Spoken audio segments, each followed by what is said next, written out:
Who told you that just because you choose not to have refined sugar in your life, that you can't have the sweet things in life?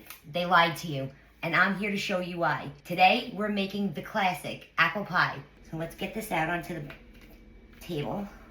Now we're just gonna form this into a disc. Here she is. We're gonna split this in half because this is enough for one pie, top and bottom. Look at the inside of that.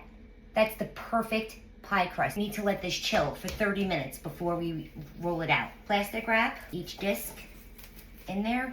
Now we're gonna stick these in the refrigerator, let them chill for 30 minutes. So let's get started with the apple pie filling. I'm gonna peel each one of them. Done cutting up all my apples. I just have one more left. Let's slice that up. Maybe a quarter or an eighth of an inch thick. That's how you want to cut them. I like to use the lemon zest as well. So if we're using the juice, we're going to use the zest.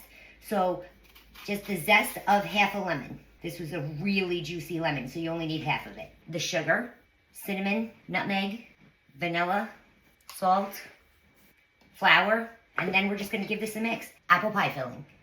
So let's set this aside. Let's get the pie crust out of the freezer and roll it out. Put this over onto the rolling pin and just use the rolling pin to help me lift it.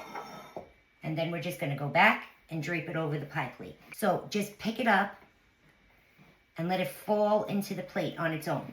So now what I do is I take the excess and I just roll it under all the way around. It gives you that sturdy top crust so that when you're baking it or you're handling it, it doesn't fall apart and crumble.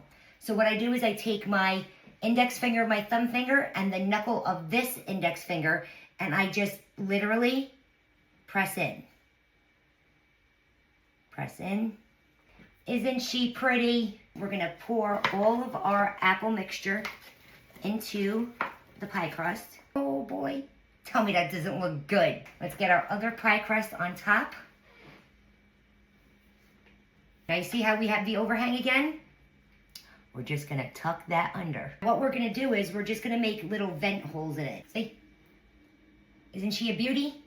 Now we're gonna pop her in the oven at 425 for 20 minutes.